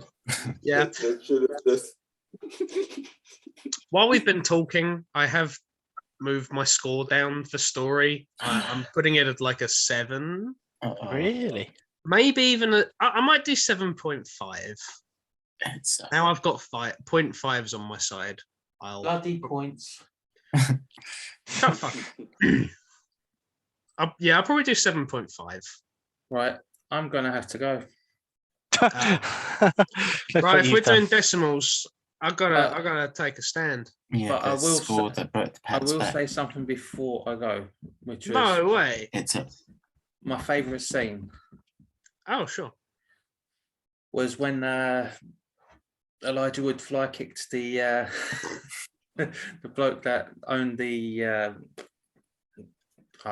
what was it? What was the place called? Just call antique seller, I guess. Yeah, It was killers something. No, Killers- like after she had like semi knocked him out with the box, and then he snapped her finger. Just the fly kick coming out of nowhere really caught me off guard. Always something like that. It was the thing that made me audibly laugh the most. No, I But, do like that one, to be fair. Here's a But good one. yeah, that's me for tonight, or I am gonna fall asleep on it. That's fair. Thanks for sticking around so long, Pat. You've had a long All right. day. I Have you got appreciate work tomorrow, Pat? Yeah, I'm in work at 9. Oh, man. it. I'll And be then I've got following Sunday you off. soon. What's Have that? good sleeps. Thanks, guys. I'm assuming it'll be Saturday next week, yeah? I guess so, because of Humphrey, yeah. It's Yeah. up to Humphrey. All right, see you guys shit, later. I don't know what it In a is. bit, man. See you, man. Take care. Bye-bye.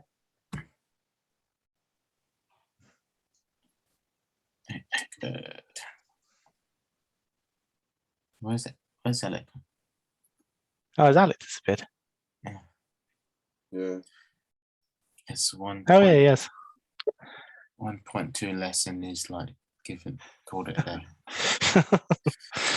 Just in case it goes down anymore. I'm trying to think of my favorite scene. I think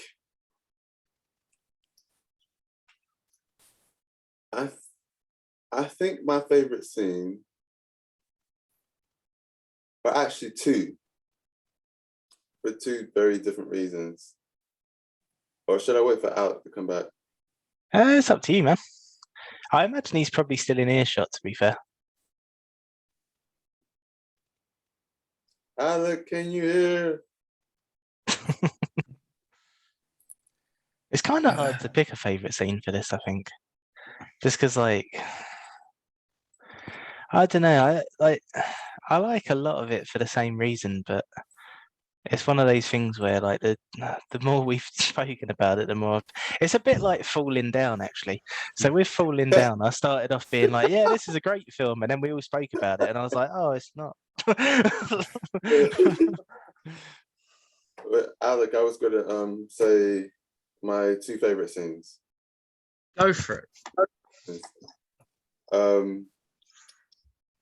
So the first one, I was like, okay, this is kind of cool how all this played out.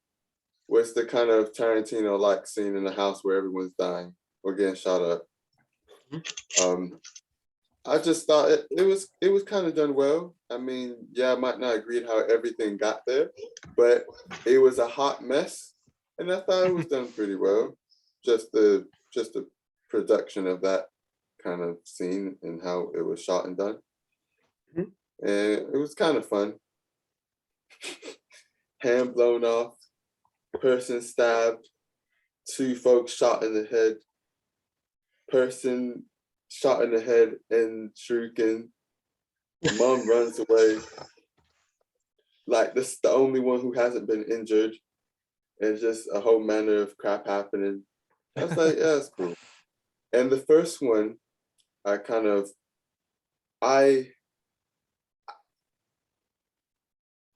know if I'm kind of fond of it or I like it in a way, but basically the scene right at the beginning where the guy at the guy at the bar spoils part of the book. And I was just like, you freaking dick. Literally imagining reading like a part of June or something.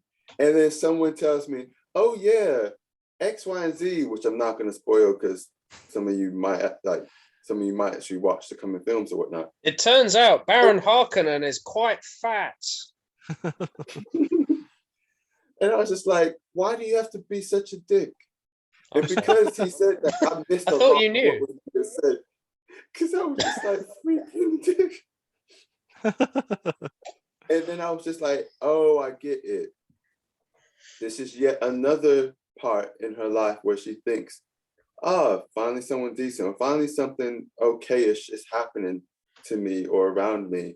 Oh, wait, no, it's just another freaking annoying thing or another dick. Okay, let me go home. And I thought they was gonna have a little payoff when this is not my favorite scene anymore, just a link. I thought there's gonna have a little payoff when she found out he also reads the book. It's like, oh, you read Ovide too? I'm reading this as well. Yeah, okay. And then that was it. He's busy searching on Google for the license plate. And I was like, No. He doesn't say that. He says, don't tell me how it ends. I hate that. oh That's yeah, that's the payoff. Yeah, that was true. That's how she knows honest. he's all right. Yeah, she you could see that she was getting to like him like more because of that. Like, that was a key thing. It's like, oh, that's how I feel too. That's what I think. So yeah, I forgot about that part. Yeah. Probably because the other parts were annoying me. But yes. Yeah. But anyway, carry on. I'm gonna be Pat number 2 while you guys continue. Oh no. Yeah. Let me turn down the lights. I'm going to Gonna make this a bit more romantic.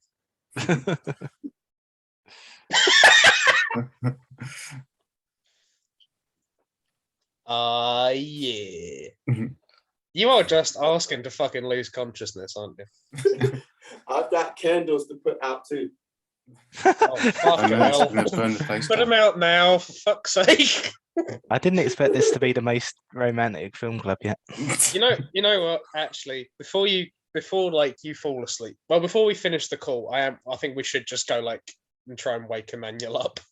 I don't want to talk for so long that he actually does like go into a really, really deep sleep and sets this apartment on fire too. Oh yeah. I mean, no, the candle's going out. Okay, good. Oh right. I've covered it. Like I know I can go on a bit. I know what the next week's film is, so I've watched it. So I hope so. Yeah, you got a whole week to deal with the stuff that happens to you this week. So if anything happens, you can go, hey, I haven't got to watch Back to the Future this week. I've already done it. I hope nothing else happens. This is Me too. Dan's going to be like, oh shit, I'm actually not available next week. Actually, Coral's over. He's To be good fair- with that, to be fair. Oh, Yeah, that's no. the point. We don't have people set to like set weeks to who's going to be next kind of thing, do we? Anymore?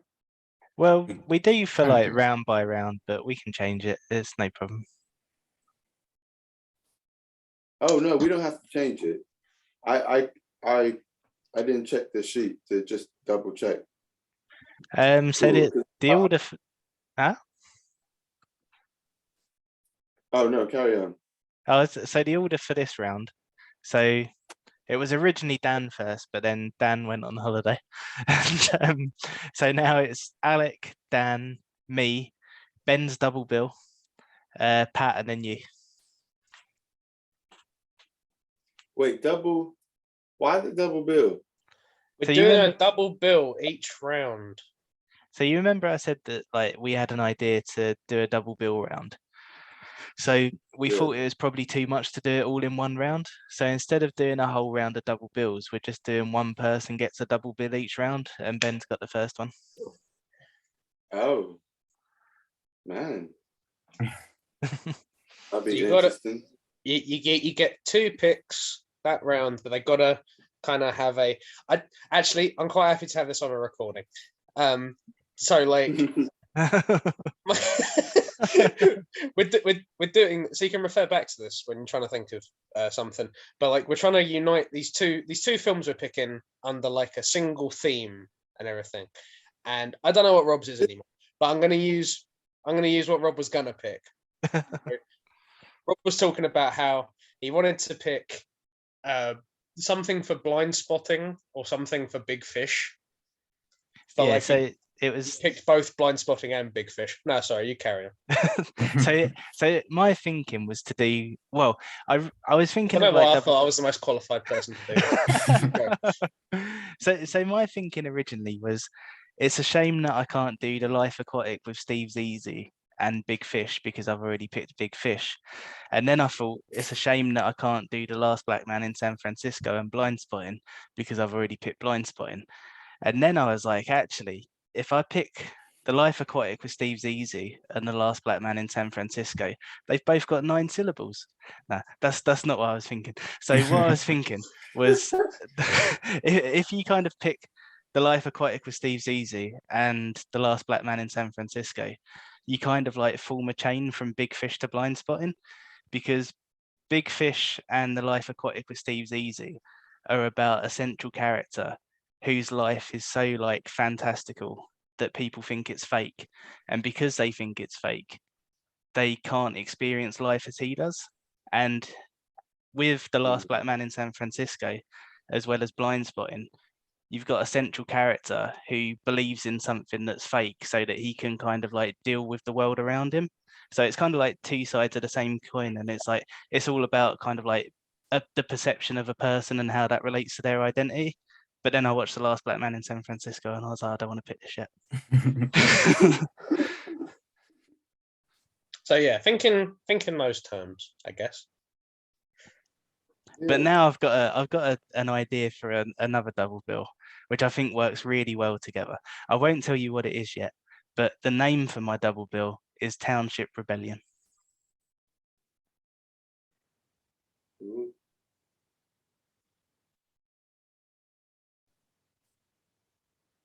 Nice. So what was your favourite part of I don't want to live in this world anymore? I don't feel at home in this world anymore. It's, If you're filming, you forgot the name of There's too many fucking words. it. There are a lot of words. It's really hard to think of a favorite scene for this one, I think. Just because, like, there's a lot of scenes I like for all the same reason, really. But the problem now is that now that we've spoken about it, I'm like, all the scenes that I like are part of the problem for why. why you know what I mean? Because like the bit where like the guy breaks her finger and where like the scene where they Because go that's in my favourite scene. That bit always fucking gets me, and I'm like, fucking hell, that's hilarious. like if we're talking about the scene that gets me the most, it's probably the one where they go to retrieve the laptop and then he chucks the Morning Star into the wall and like because No, it's a throwing star. The Morning Star's got it's the ball and chain thing. my mistake.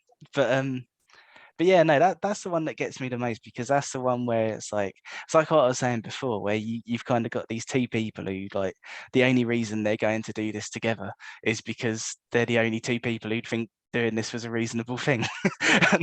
and I really like that setup, and then them ending up in their front room and him just being like, fuck it. like yeah, I really like it. But then it's like I said, like now that we've spoken about it, it's more problematic than I thought it was. It's annoying, isn't it? Yeah. It's just like we gotta knowing why you have to be here.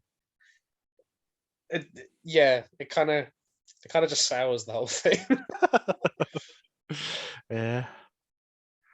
Yeah, no, I still really like it as a film, but I think it's gone from being a film where I was like, yeah, this is really good, to more being a film that's like, oh, if you want to sort of, just sit and be entertained on a Friday night, then watch this. Yeah. Like I still think the character stuff is good. I just wish they moved them about with more reason. Yeah. Like, what about Yeah, you, yeah. Ben? What you got?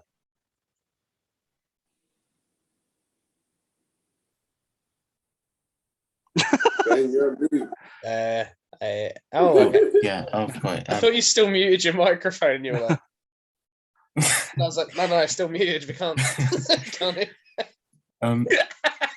Sorry. I'd say even though I had an issue with it in a way, but I still really liked the snake scene because I just thought that was just really silly, but at the same time it was actually quite clever. She kind of like fell in the swamp herself and saw the snake, and there was like, best not overreact here, and she manages to escape. And then that other guy randomly falls in. You could see it all telegraphed and see it all coming, and he falls in because he panics, and the snake bites him in the face. So it's the most amusing part for me. I think there's a biblical level you can interpret that on. I'm not even. It's just my voice, but like I do genuinely think that. I think that is like a really neat scene. Like she just, because I think you can go like, oh yeah, no, that's Satan, and Ruth is like, she's trying to be like virtuous and stuff, and so that's why he leaves her alone, and then that Marshall falls in and it like actually goes for him. Like I think there's a biblical level you can kind of interpret that on. But I was like, that's a nice little. That's not too explicit where you're like, oh, fuck off.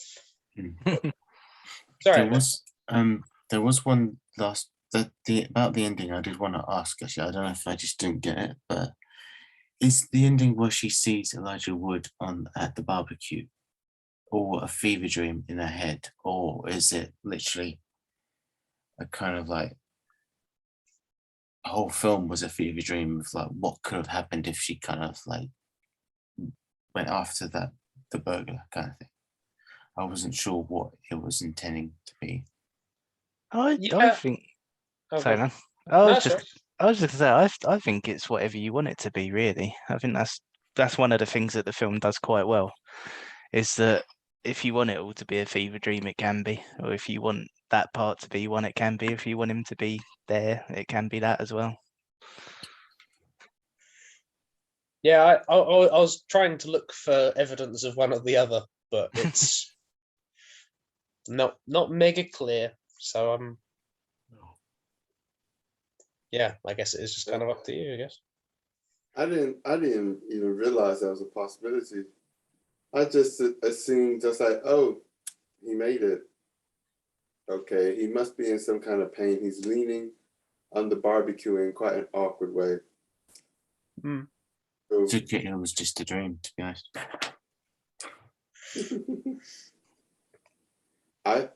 yeah. Just because it was like an ethereal kind of like, just the way he was like shot with the light behind him, and that it was just her like, her longing to see him alive, even though he was long dead. I think that works. Like at first I thought he was just a vision. And then he's there doing burgers. I thought, oh, he actually didn't die. Okay. Because it's not showing her friend reacting to it; it's showing Ruth reacting to it. So I think you have like fair room to interpret that's just happening in her head. Mm. But the at the same husband- time, it could also be happening. Yeah, But the because husband- equally. Oh, sorry, man. Oh, sorry. I was just saying the husband's commenting on how he's doing the burgers. He's just like, Mm. no, you want the juice in the burger. He's like, no, it's good. No, these are gonna be good. Trust me. It's like, Yeah, but at the same time, she could be imagining that too. So one of those things. I can imagine Dan actually commenting on that scene. It's like, why is he grinning like that? I'd picture you doing that. Why are you wearing those shoes? Why an oil radiator? That's the same radiator as I. Sorry, Rob, what are you going to say? I'm not sure I was going to say anything. I might be wrong. Barbecue. Oh, I was going to say we're going to have to add the barbecue to this Rakes gallery. Oh. Nice. Yeah, my favorite bit's the finger. Because I'm a big slag. But yeah, that just the fucking look on her face, it just makes me crease up every single time. I do think the final, like the big shootout, that's like really well constructed. I really like that. I feel like we've been really negative on it, and like there is like a lot of stuff that I think it does do really like quite well, like just in terms of kind of like character motivations and relationships. I do think that's all really quite sound with itself. But yeah, just on a mechanics level, why people are where they are, that's something you kind of need to get right, and it doesn't do that a lot of the time. Yeah, it's yeah, I keep saying it really, but I do still think it's, you know, there's a lot good about it, but just maybe not as much as I originally thought. So I think there are a lot of things where you're going like, why are you doing this? And it's like, I can't think of any other person who would be making these kind of choices other than Ruth. Like, I think Ruth is a really strong protagonist. I think the villains she's coming up against are also quite strong. And I think To be it's honest. just... Oh, sorry. That's right. I think it's just like kind of a hyper expression of people just being dicks because they are just selfish people. Like I think Marshall and Christian and that are like yeah, great examples of those kind of people. And I think that's why they're her perfect villains. I really like Elijah Wood's acting. Yeah. I think Tony's like a great character. Yeah, I really like this for the most part. It's just one of those ones where I think I'm gonna just kind of have to like ignore that the plot is quite rickety and made of crackers and spit. Oh, Sam. It's that one Crash Bandicoot level where you're just walking around bridges and you just got to keep getting to the sturdy bit. And it's just, Yeah. but yeah, I still really like this film. I wouldn't necessarily recommend it as like one of my big things that I'd argue is objectively brilliant. But I'd recommend it as a fun time. So Cool. Good. Yeah, I agree with that. When you said about villains, I was like, actually, I think she was one of her own villains, to be frankly honest. I could feel you going to say that. It's a little bit more sinister hearing you laugh when all the lights are out.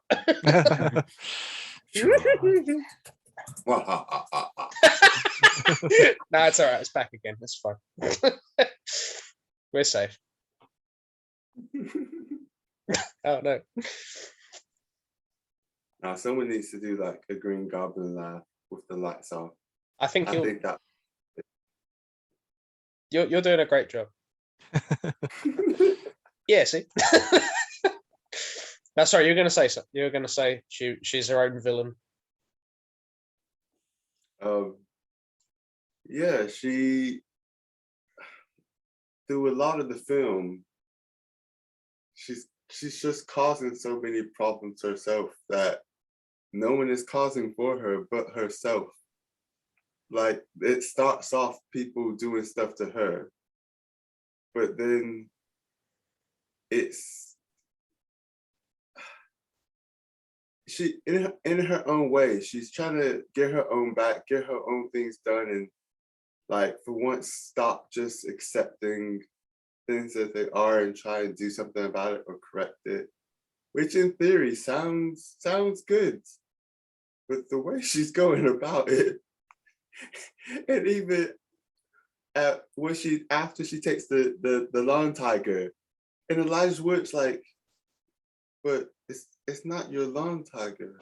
And she's like, you have all this time now. It's just like, but it's not your lawn. Like they didn't rob us. Like they literally have nothing to do with but you took their lawn tiger. Just why? Like what did they do to you? You just it's just like you're the cause of a lot of your own problems. And you're kind of just taking it out on other people. Like even though those kids were dumb, those young adults were dumb with the laptop, not wiping it. Imagine like obviously young, dumb, buying this laptop, not wiping it, whatever. And suddenly your friend just comes through the door, be up on the floor. You're like, what's going on? Someone's throwing stuff out some sparklers. And then a lady points a phone and lights up your laptop. You're just like, what? And it's just like, wait, this is yours? It's like, but, huh? What? And then she just walks out. I don't know how much they paid for that laptop, but the money's gone. Back after seeing Killer Seal, some old guy. I just like he's just gonna carry on trying to sell them this MIDI keyboard. They might as well just cut their losses and just be like, well, let's buy from an official. Let's go to Best Buy instead next time. Instead of like the bootleg version of Cash Converters that ain't official.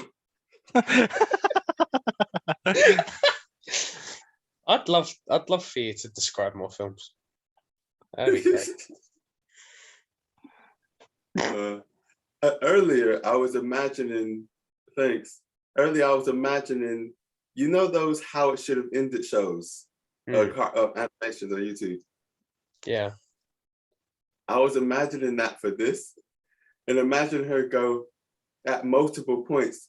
Okay, well, you know what? It's all right. This is enough. And then that was the end of the film. I was just like, but of course she would not do that. Plus, there would be no rest of the film. So there we go. But isn't it nice for that to be a character thing and not just a obligation thing? I mean, yeah, I guess so. It depends. If it's well written enough, either's good, as long as it makes sense.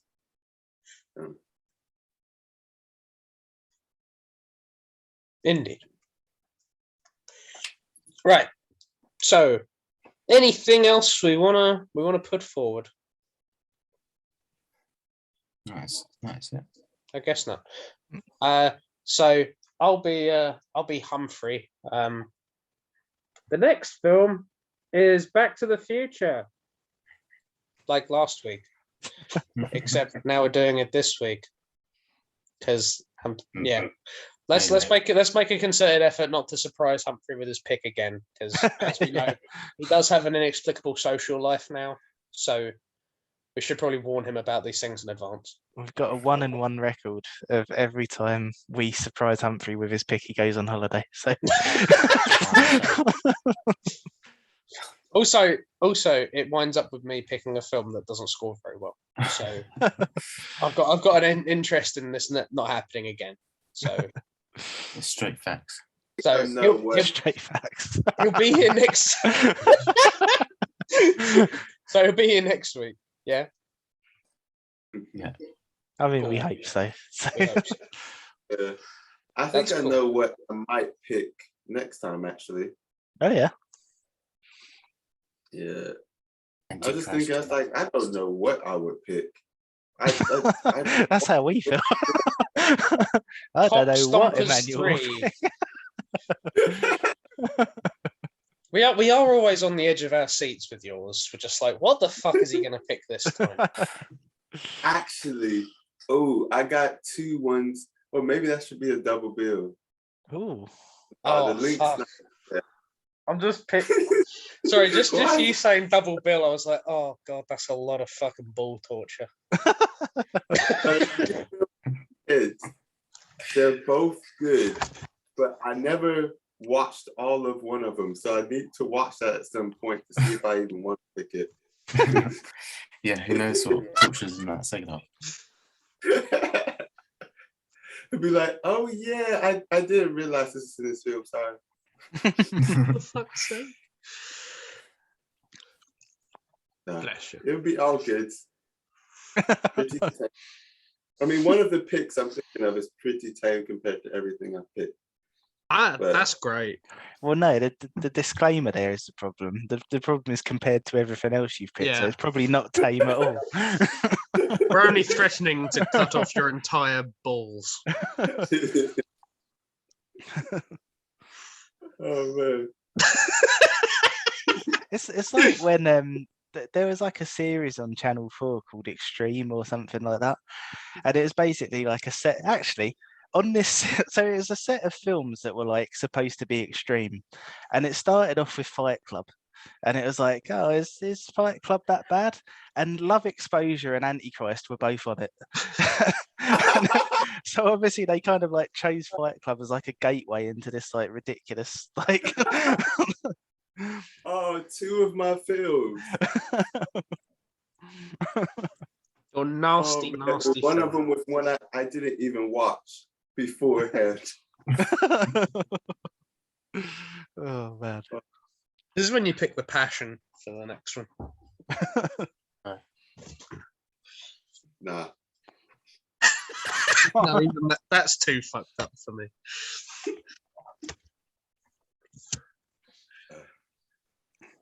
cool. No, I'm now just picturing like Hostel 1 on Hostel 2. yeah, no, not those. Oh, good. I mean, I can pick something if you similar if you want. No, I always like to be surprised with yours. I think if I request things, it will, kind of ruin it. Yeah.